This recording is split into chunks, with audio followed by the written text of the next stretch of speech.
Écoute bien. Ferme les yeux un instant. Ressens le silence qui précède la création. Avant le temps lui-même, avant la poussière des étoiles et le murmure des galaxies, il y avait une lumière. Une adoration si pure, si intense qu'elle illuminait les 7 cieux. C'était la sienne. Frères et sœurs, vous pensez connaître l'histoire du premier péché, vous pensez connaître l'ennemi, mais connaissez-vous vraiment la grandeur qui a précédé la chute? Connaissez-vous le joyau qui est devenu pierre? On raconte que son nom était Pazazil, un djinn créé d'un feu sans fumée dont la dévotion dépassait celle des anges eux-mêmes. Pendant des éons, son front ne s'est relevé de prosternation que pour se prosterner à nouveau. Sa voix, un chant de louange perpétuel. Il était le maître des cieux inférieurs, l'enseignant des anges. Une créature si proche d'Allah qu'il se tenait parmi les rangs des plus purs. Mais dans le recoin le plus sombre de la perfection, une graine attendait. Une graine minuscule, invisible, le poison de l'orgueil, le murmure qui dit « Je suis ». Cette histoire, vois-tu, n'est pas seulement la sienne. C'est un miroir tendu à ton âme. Car ce même murmure, tu l'as déjà entendu. Dans le silence de ton cœur. Quand tu te compares, quand tu juges, quand une voix te souffle à l'oreille « Je suis meilleur que lui ». Prépare-toi, car ce que tu vas entendre n'est pas le récit d'un démon lointain. C'est l'autopsie du premier cœur brisé par l'arrogance. Et la guerre qui l'a déclenchée se déroule en toi, en cet instant même. Alors l'ordre fut donné. Dans l'immensité céleste, Allah, le Créateur, annonça aux anges assemblés son intention de placer sur terre un vicaire, un successeur. De ses mains nobles, il prit de l'argile. Une poignée de terre issue de toutes les couleurs et de toutes les textures du monde qui n'existaient pas encore. Il la façonna, lui donna une forme parfaite. Pendant un temps, ce corps restait là, inerte, une sculpture de silence au milieu du royaume de la lumière et du feu. Azazil, le grand adorateur, tournait autour de cette nouvelle création, perplexe, peut-être déjà méprisant. Il ne voyait que la boue. Il ne voyait pas le secret qu'elle contenait. Puis, le miracle se produisit, un souffle, le souffle divin, insufflé dans l'argile, et Adam ouvrit les yeux. La vie parcourut ses veines, la connaissance illumina son esprit. Allah lui enseigna les noms de toutes choses, un savoir si profond que les anges eux-mêmes, dans leur pureté, restèrent silencieux, reconnaissant leurs limites. L'honneur d'Adam était scellé, non par son origine terrestre, mais par le souffle et la science de son Seigneur. Vois-tu la leçon? L'enveloppe n'est rien. C'est le trésor qu'elle contient qui lui donne sa valeur. Et c'est là que tout bascula. L'ordre tomba, clair comme le cristal, pesant comme une montagne. Une seule phrase qui allait diviser l'éternité en deux. Prosternez-vous devant Adam. Frères et sœurs, imaginez la scène. Un océan d'anges, des créatures de lumière, s'inclinant dans un seul mouvement, un murmure unanime de soumission et d'obéissance. Le son de leur prosternation fit trembler les piliers des cieux. Tous obéirent. Tous, sauf un. Lui, Azazil. Il resta debout, rigide, consumé par un feu intérieur bien plus terrible que celui de sa création. Le murmure dans son cœur devint un hurlement. Moi, me prosterner devant lui. Moi, créé d'un feu noble et sans fumée. Et lui, pétri dans une ville argile. La comparaison. Le poison de la supériorité. En une fraction de seconde, des éons d'adoration furent réduits en cendres par l'étincelle de l'orgueil. Il ne voyait plus l'ordre du Créateur. Il ne voyait que la créature. Et dans son jugement aveugle, il venait de commettre le premier péché. Le ciel retint son souffle. Un silence glacial s'installa, plus terrible que n'importe quelle tempête. Car ce n'était pas une simple désobéissance. C'était un défi. Une déclaration de guerre contre la sagesse divine. Ce qui va suivre maintenant n'est pas une punition. C'est une métamorphose. La chute vertigineuse de la plus haute station vers le plus profond des abîmes. Et la sentence qui fait prononcer résonne encore aujourd'hui.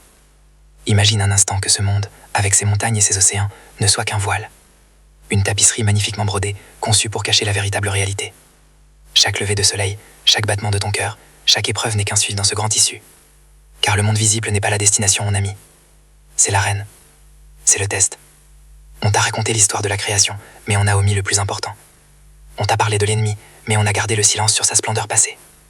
Ce soir, je vais lever ce voile pour toi. Je vais te révéler le secret du premier cœur brisé, la naissance du poison que tu combats chaque jour sans même le savoir, l'orgueil. Ce n'est pas une histoire ancienne. c'est ton histoire. Alors, oublie tout ce que tu crois savoir. Fais taire les murmures du monde extérieur. Ferme les yeux, le voyage commence. Frères et sœurs, avant que le premier péché ne tâche l'univers, il y avait une lumière d'une dévotion inégalée. Une créature dont la dévotion faisait vibrer les fondations des cieux. On raconte que son nom, avant la chute, était Azazil. Issu d'un feu pur, sans fumée, il était un djinn d'une piété si ardente qu'il fut élevé au-dessus de sa propre espèce, jusqu'à se tenir parmi les rangs des anges. Pendant des milliers et des milliers d'années, son existence ne fut qu'une prosternation ininterrompue. Sa connaissance était si vaste qu'il était devenu l'enseignant des anges eux-mêmes, le joyau des cieux, le pan du royaume céleste. Sa voix était une symphonie de louanges, sa lumière un phare pour les adorateurs. Il était l'exemple même de la soumission. Personne, absolument personne, n'aurait pu imaginer la moindre faille dans un édifice si parfait. Mais, dans le cœur de la plus grande lumière, l'ombre la plus fine peut se cacher, attendant son heure. Puis, un jour, une parole divine résonna à travers la création. Allah, le Tout-Puissant, annonça son intention de placer sur une nouvelle création, la terre, un vicaire, un lieutenant. De ses mains sacrées, il prit une poignée d'argile, une argile issue de toutes les terres, de toutes les couleurs, de toutes les textures du monde à venir. Il la façonna, lui donnant une forme parfaite, une harmonie jamais vue. Pendant un temps que seul Allah connaît, ce corps d'argile restait là, inerte, une sculpture de silence au milieu d'un royaume de feu et de lumière. On dit qu'Azazil, le grand savant, tournait autour de cette forme, l'examinant. Il la frappait et elle produisait un son creux. Il y entrait et en sortait, perplexe, peut-être déjà méprisant. Il ne voyait que la boue. Il ne voyait pas le secret qu'elle portait en elle. Et alors, le miracle se produisit. Un souffle, le souffle divin, le roux, fut insufflé dans l'argile, et Adam ouvrit les yeux. La vie parcourut ses veines, la conscience illumina son esprit, et, pour sceller son honneur, Allah lui enseigna ce que nul autre ne savait, les noms de toutes choses. Un savoir si profond que les anges eux-mêmes, interrogés, ne purent que dire « Gloire à toi, nous n'avons de savoir que ce que tu nous as appris. » L'honneur d'Adam n'était pas dans son enveloppe de terre, mais dans le souffle et la science de son Seigneur. Et c'est là, dans cet instant de gloire pour l'un et de silence pour les autres, que le test ultime fut révélé. Un ordre qui allait briser l'éternité. Le silence qui suivit ce refus fut plus assourdissant que le fracas de 1000 univers. Un seul être, debout, au milieu d'un océan de lumière prosternée. Le Créateur, dans sa majesté infinie, s'adressa alors directement à celui qui fut autrefois le plus proche. Le dialogue qui suivit, frères et sœurs, n'est pas une conversation, c'est un tribunal cosmique où le destin de l'éternité fut scellé. La voix divine, qui n'est pareille à aucune autre, résonna. « Ô Iblis, qu'est-ce qui t'a empêché de te prosterner devant ce que j'ai créé de mes propres mains? T'enfles-tu d'orgueil ou te considères-tu parmi les hauts placés? Vois-tu la miséricorde même dans la question? Une dernière chance de reconnaître l'erreur, de se repentir. Mais le poison avait déjà corrompu le cœur. La réponse d'Iblis fut la signature du premier péché, la formule même de l'arrogance. Il ne dit pas « j'ai eu tort » ou « pardonne-moi ». Non, il argumenta, il se justifia. Il dit « je suis meilleur que lui. Tu m'as créé de feu, et lui, tu l'as créé d'argile. » Écoute bien, il ne s'est pas contenté de désobéir. Il a critiqué la sagesse de son Créateur. Il a placé sa propre logique, sa propre perception de la valeur, au-dessus du commandement divin. En une seule phrase, il a déclaré que l'origine matérielle était plus importante que l'ordre du maître de toute origine. La sentence tomba, immédiate, foudroyante, irrévocable. « Sors d'ici, car te voilà banni, et sur toi sera ma malédiction jusqu'au jour de la rétribution. » En cet instant, le nom changea. Azazil, le joyau des cieux, mourut, et de ses cendres naquit Iblis, le désespéré, Shaitan, le rebelle. La lumière qui l'entourait s'éteignit, remplacée par une obscurité née de sa propre fierté. Il fut chassé des assemblées célestes, précipité de sa station élevée vers le statut de paria maudit. Imagine la chute. Une chute non pas à travers l'espace, mais à travers les degrés de la proximité divine. Une chute vertigineuse qui dura moins d'une seconde, mais dont les conséquences s'étendent pour l'éternité. La malédiction d'Allah n'est pas une simple colère, c'est un voile. C'est une privation totale et définitive de sa miséricorde, le pire châtiment qui puisse exister. C'est fini, la lumière s'est éteinte, le joyau est devenu poussière. Mais l'histoire ne s'arrête pas là, car Iblis, dans sa chute, ne demanda pas le pardon, il demanda la vengeance. Son cœur, consumé par la haine et la jalousie envers Adam, ne pouvait concevoir sa défaite. Il s'adressa une dernière fois à son Seigneur, non pas en adorateur, mais en adversaire. « Seigneur, dit-il, accorde-moi un délai jusqu'au jour où ils seront ressuscités. Il ne voulait pas vivre plus longtemps pour adorer, il voulait vivre plus longtemps pour détruire, pour prouver son point, pour démontrer que cette créature d'argile, pour laquelle il avait été déchu, était faible, ingrate et indigne. Et alors, il prononça le serment le plus terrible de l'histoire de la création, un serment qui te concerne directement, toi qui écoutes. Écoute bien ce serment, car il a été prononcé contre toi, contre tes parents et contre tes enfants jusqu'à la fin des temps. Par ta puissance, jura-t-il, je les égarerai tous, je m'assierai pour eux sur ton droit chemin, puis je les assaillirai par devant et par derrière, sur leur droite et sur leur gauche. Et pour la plupart, tu ne les trouveras pas reconnaissants. Ceci, mon ami, est sa déclaration de guerre. Il a juré de transformer chaque bénédiction en distraction, chaque force en faiblesse, chaque moment de clarté en un brouillard de doute. Chaque porte de bien que tu essaieras d'ouvrir, il sera là, invisible, pour tenter de la refermer. Chaque pas que tu feras sur le chemin droit, il posera un piège. Sa mission, sa seule raison d'exister désormais, est de te faire chuter comme il a chuté. Le Tout-Puissant lui accorda ce délai non par honneur, mais pour que l'épreuve soit complète, pour que les sincères soient distingués des suiveurs. La réponse divine fut claire. Sors d'ici, banni et rejeté. Quiconque parmi eux te suivra, eh bien je remplirai la géhenne de vous tous. Mais il ajouta la promesse qui est ton seul refuge. Quant à mes serviteurs, tu n'auras sur eux aucune autorité. Frères et sœurs, entendez-vous? Ce serment n'est pas une vieille légende.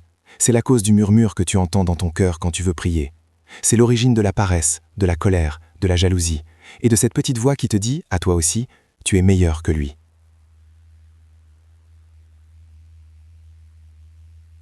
De la supériorité. En une fraction de seconde, des éons d'adoration furent réduits en cendres par l'étincelle de l'orgueil.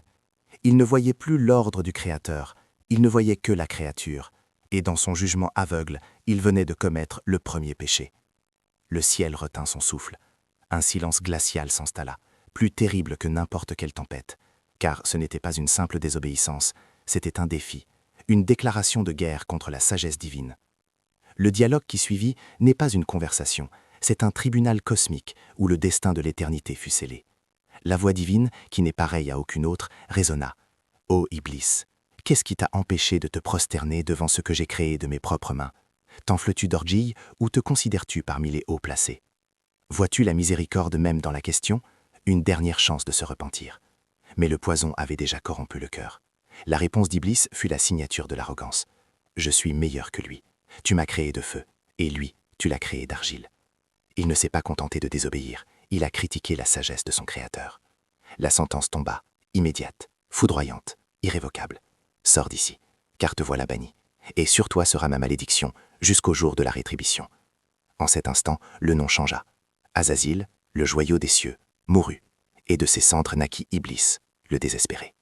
La lumière qui l'entourait s'éteignit, remplacée par une obscurité née de sa propre fierté. Imagine la chute. Une chute non pas à travers l'espace, mais à travers les degrés de la proximité divine. Une chute vertigineuse, dont les conséquences s'étendent pour l'éternité. La malédiction d'Allah n'est pas une simple colère, c'est un voile. C'est une privation totale et définitive de sa miséricorde. Le pire châtiment qui puisse exister. C'est fini. La lumière s'est éteinte. Le joyau est devenu poussière. Mais l'histoire ne s'arrête pas là. Car dans sa chute, il ne demanda pas le pardon. Il demanda la vengeance. Prépare-toi, car le serment qu'il s'apprête à prononcer te concerne directement. Frères et sœurs, avant que le premier péché ne vienne tacher l'univers, il y avait une lumière d'une dévotion sans égale, une créature dont l'adoration faisait vibrer les fondations des cieux. Fermez les yeux et essayez d'imaginer. Une adoration qui dure depuis des milliers et des milliers d'années, sans interruption, sans fatigue. Une soumission si parfaite qu'elle était devenue un spectacle pour les anges. On raconte que son nom, avant la chute, était Azazil. Créé d'un feu pur, sans fumée, il était un djinn d'une piété si ardente qu'il fut élevé bien au-dessus de son espèce, jusqu'à se tenir parmi les rangs des anges. Son front ne touchait le sol que pour le toucher à nouveau. Sa vie était un souffle unique, la louange. Sa connaissance était un océan si vaste qu'il était devenu l'enseignant des anges eux-mêmes, le joyau des cieux, le pan du royaume céleste. Personne, absolument personne, n'aurait pu imaginer la moindre faille dans un édifice si parfait. La première leçon est ici. Aucune montagne d'actes d'adoration ne peut te protéger si dans ton cœur se cache ne serait-ce qu'un atome d'orgueil. Puis, un jour, la volonté divine se manifesta. Une parole résonna à travers la création.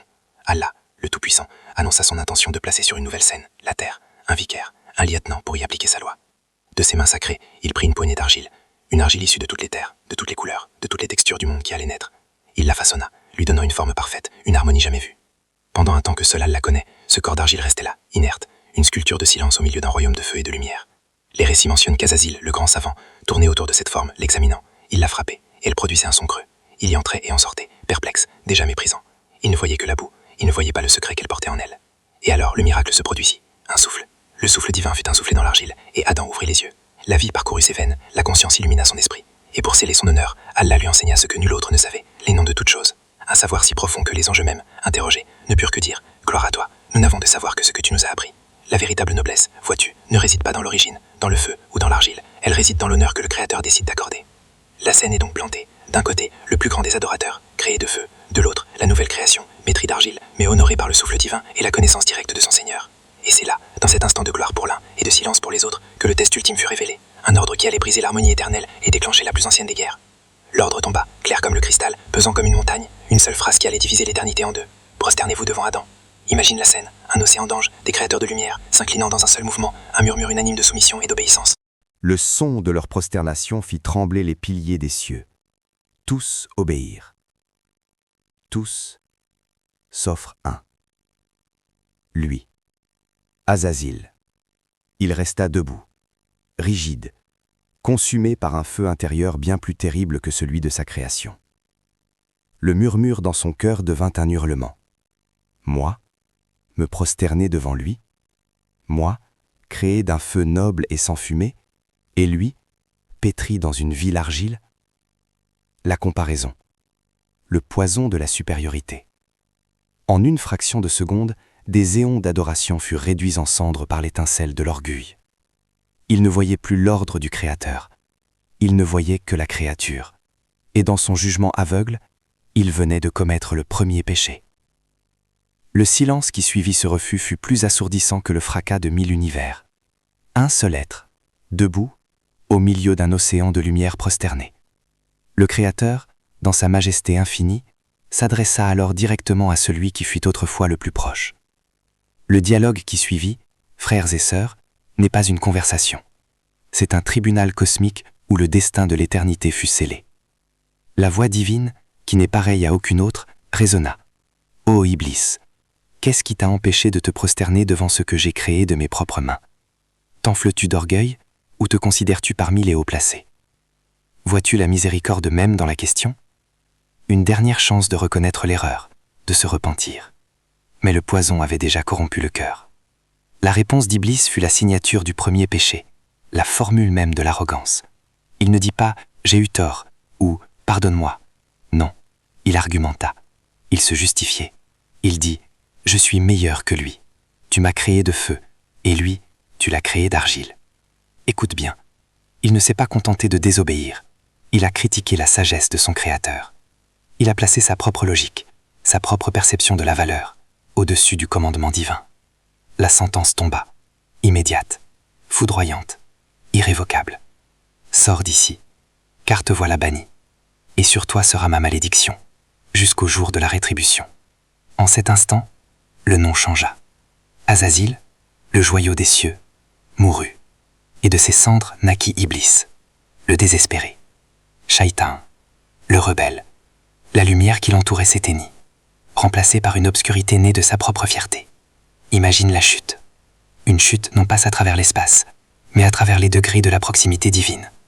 Une chute vertigineuse qui dura moins d'une seconde, mais dont les conséquences s'étendent pour l'éternité. La malédiction d'Allah n'est pas une simple colère, c'est un voile. C'est une privation totale et définitive de sa miséricorde. Le pire châtiment qui puisse exister. Mais l'histoire ne s'arrête pas là. Car Iblis, dans sa chute, ne demanda pas le pardon. Il demanda la vengeance. Son cœur consumé par la haine et la jalousie contre Adam ne pouvait concevoir sa défaite. Il s'adressa une dernière fois à son Seigneur, non pas en adorateur, mais en adversaire. « Seigneur, dit-il, accorde-moi un délai jusqu'au jour où ils seront ressuscités. » Il ne voulait pas vivre plus longtemps pour adorer. Il voulait vivre plus longtemps pour détruire, pour prouver que cette créature d'argile était indigne.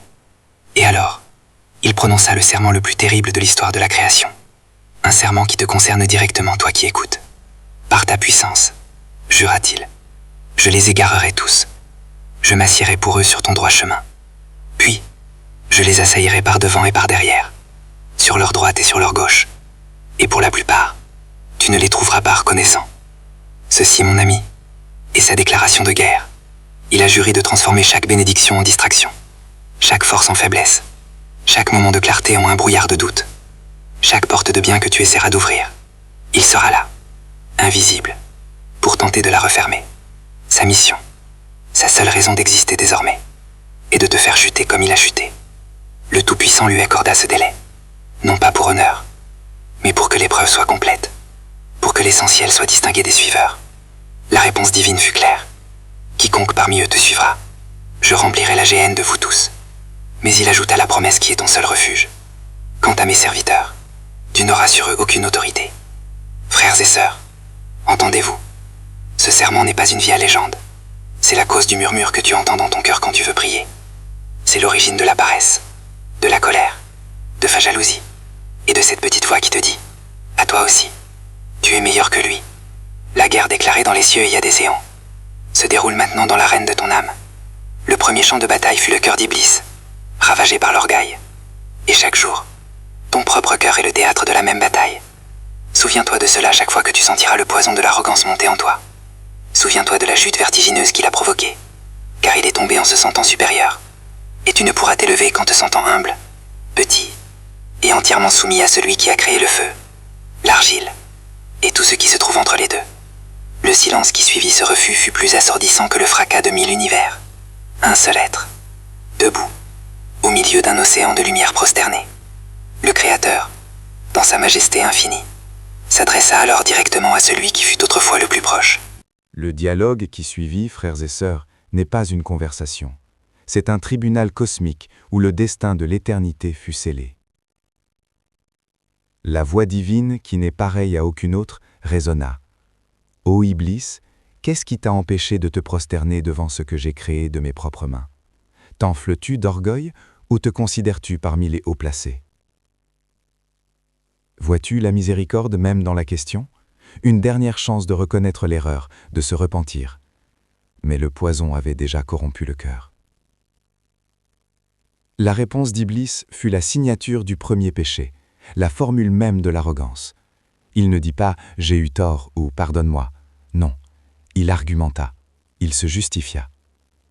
Il dit « Je suis meilleur que lui, tu m'as créé de feu et lui, tu l'as créé d'argile. » Écoute bien, il ne s'est pas contenté de désobéir, il a critiqué la sagesse de son Créateur.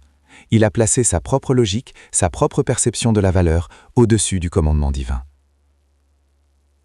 En une seule phrase, il a déclaré que l'origine matérielle était plus importante que l'ordre du maître de toute origine.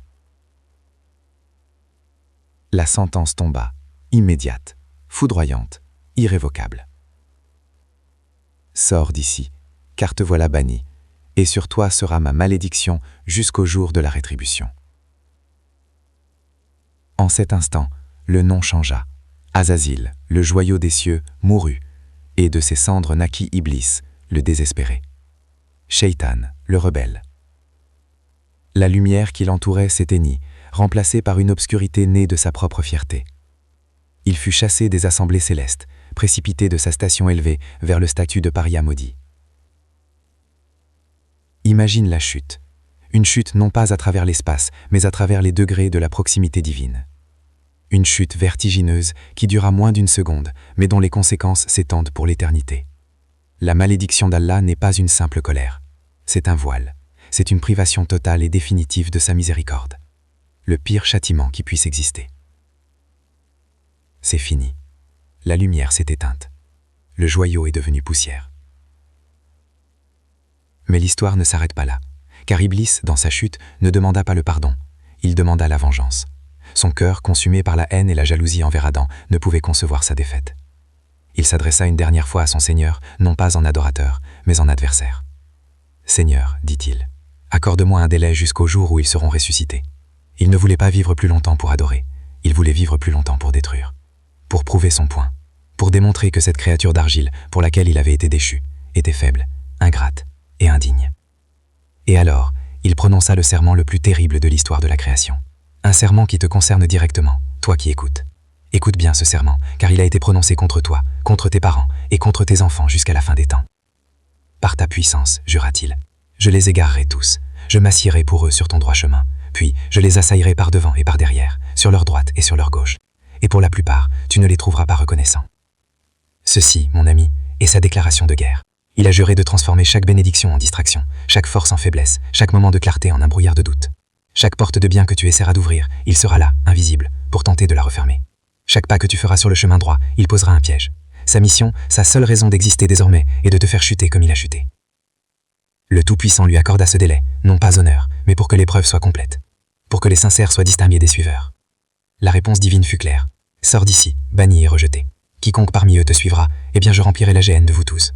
Mais il ajouta la promesse qui est ton seul refuge. Quant à mes serviteurs, tu n'auras sur eux aucune autorité. Frères et sœurs, entendez-vous? Ce serment n'est pas une vieille légende. C'est la cause du murmure que tu entends dans ton cœur quand tu veux prier. C'est l'origine de cette colère soudaine qui t'aveugle, de cette jalousie qui ronge ton contentement. Sa mission, sa seule raison d'exister désormais, est de te faire chuter comme il a chuté. Le Tout-Puissant lui accorda ce délai, non pas honneur, mais pour que l'épreuve soit complète, pour que les sincères soient distingués des suiveurs. La réponse divine fut claire. Sors d'ici, banni et rejeté. Quiconque parmi eux te suivra, eh bien je remplirai la géhenne de vous tous. Mais il ajouta la promesse qui est ton seul refuge. Quant à mes serviteurs, tu n'auras sur eux aucune autorité. Frères et sœurs, entendez-vous? Ce serment n'est pas une vieille légende. C'est la cause directe de ce murmure que tu entends quand tu veux prier, et que la paresse t'envahit. C'est l'origine de cette colère soudaine qui t'aveugle, de cette jalousie qui ronge ton contentement. C'est le souffle derrière cette petite voix qui, lorsque tu regardes les autres, te chuchote à l'oreille la phrase la plus dangereuse de l'univers. Tu es meilleur qu'eux. Reconnais-la. C'est sa signature. C'est l'écho de son premier péché, la même maladie qui l'a fait chuter. Il est tombé en se sentant supérieur. Et tu ne pourras t'élever qu'en te sentant humble, petit, et entièrement dépendant de celui qui a créé le feu, l'argile, et tout ce qui se trouve entre les deux. Mais ne désespère pas, car dans cette histoire se trouve aussi le secret de ta victoire. Adam, ton père, a lui aussi commis une erreur. Il a désobéi. Mais vois la différence fondamentale, la leçon qui sauve. Quand Allah l'a interrogé, Adam n'a pas argumenté. Il n'a pas dit « le fruit était tentant » ou « c'est la faute de ma compagne ». Non, son cœur s'est brisé de remords. Lui et Ève, ensemble, ont levé leurs mains et ont prononcé les paroles du repentir, les paroles que tu dois faire tiennes. Ô notre Seigneur, nous avons fait du tort à nous-mêmes, et si tu ne nous pardonnes pas et ne nous fais pas miséricorde, nous serons très certainement du nombre des perdants. Iblis a péché et est devenu arrogant. Adam a péché et est devenu humble.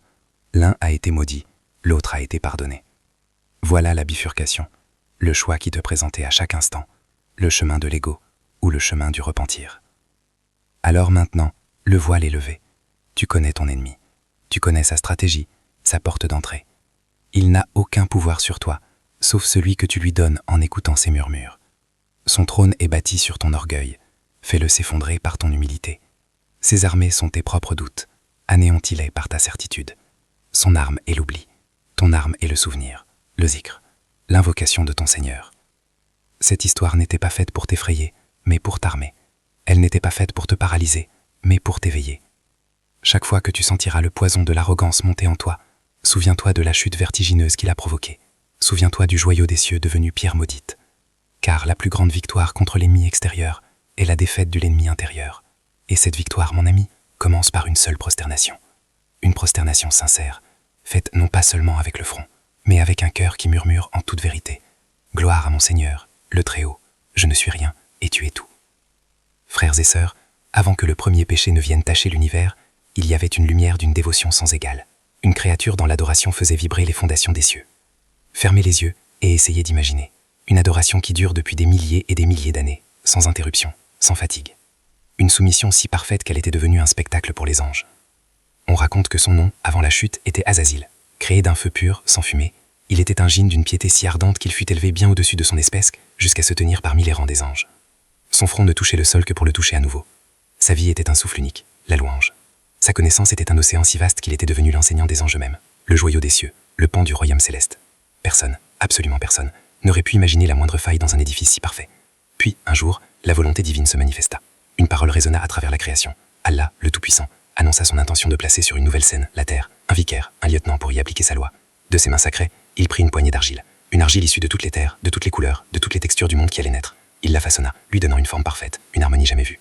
Pendant un temps que seul Allah connaît, ce corps d'argile resta là, inerte. Une sculpture de silence au milieu d'un royaume de feu et de lumière.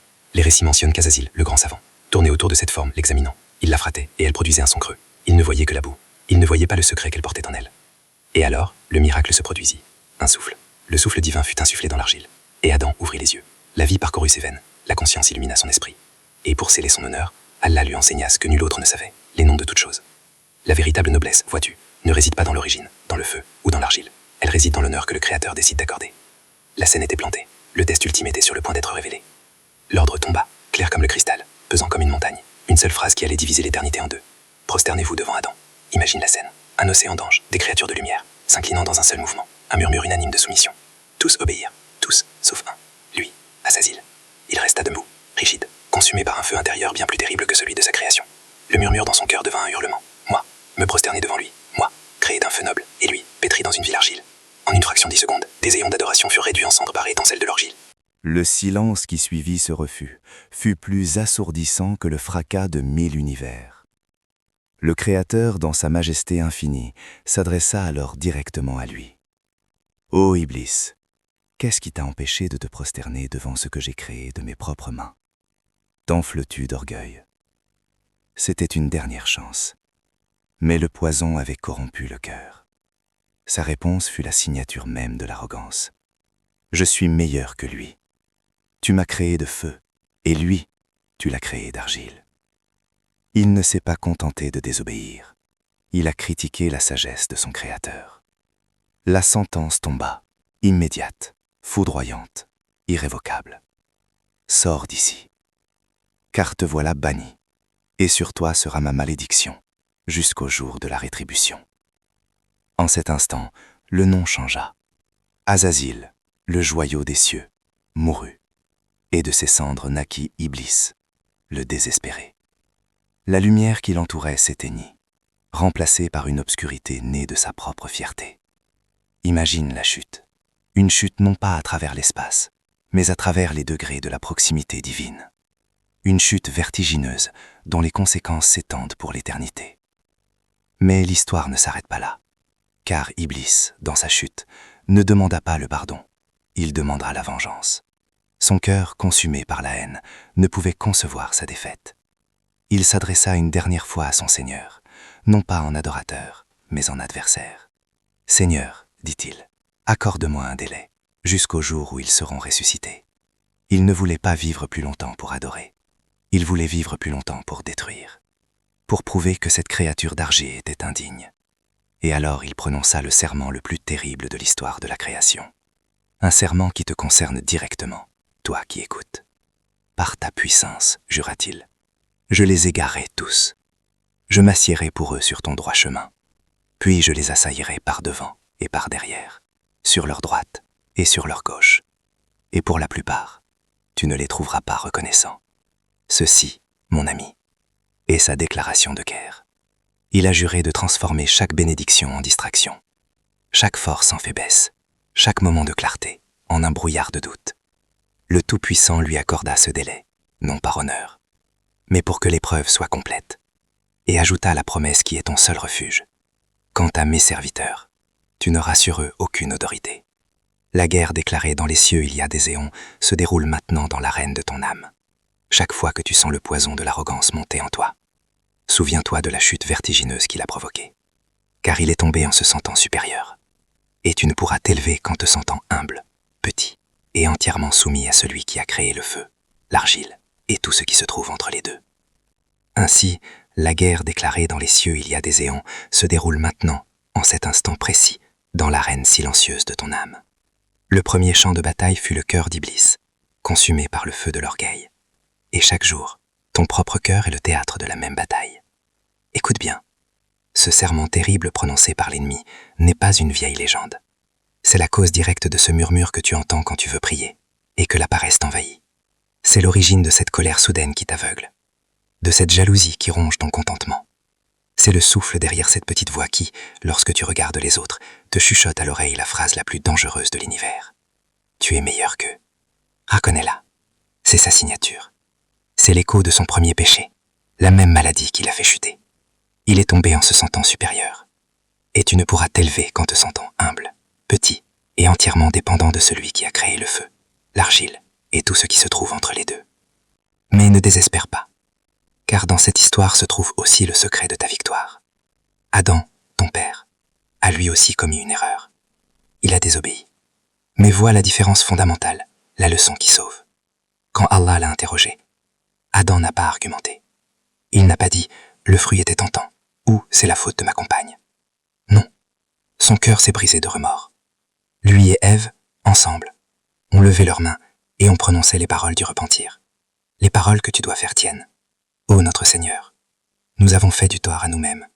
Et si tu ne nous pardonnes pas et ne nous fais pas miséricorde, nous serons très certainement du nombre des perdants. Iblis a péché et est devenu arrogant. Adon a péché et est devenu humble. L'un était maudit, l'autre était pardonné. Voilà la bifurcation. Le choix qui t'est présenté à chaque instant. Le chemin de l'ego ou le chemin du repentir. Alors maintenant, le voile est levé. Tu connais ton ennemi. Tu connais sa stratégie. Sa porte d'entrée. Il n'a aucun pouvoir sur toi. Sauf celui que tu lui donnes en écoutant ses murmures. Son trône est bâti sur ton orgueil. Fais-le s'effondrer par ton humilité. Ses armées sont tes propres doutes.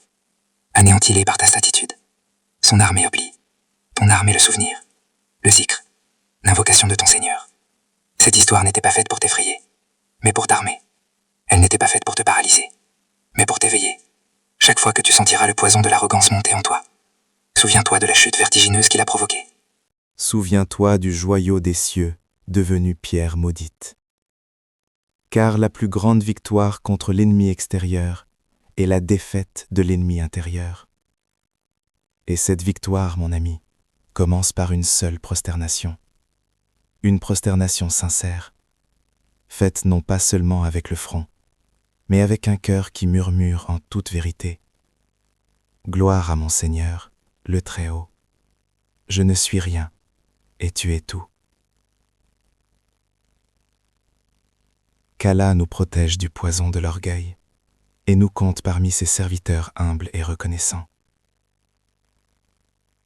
Qu'il nous réunisse sous son ombre, le jour où il n'y aura d'autre ombre que la sienne. Si ce rappel a touché ton cœur, écris Amin dans les commentaires et partage-le avec ceux que tu aimes.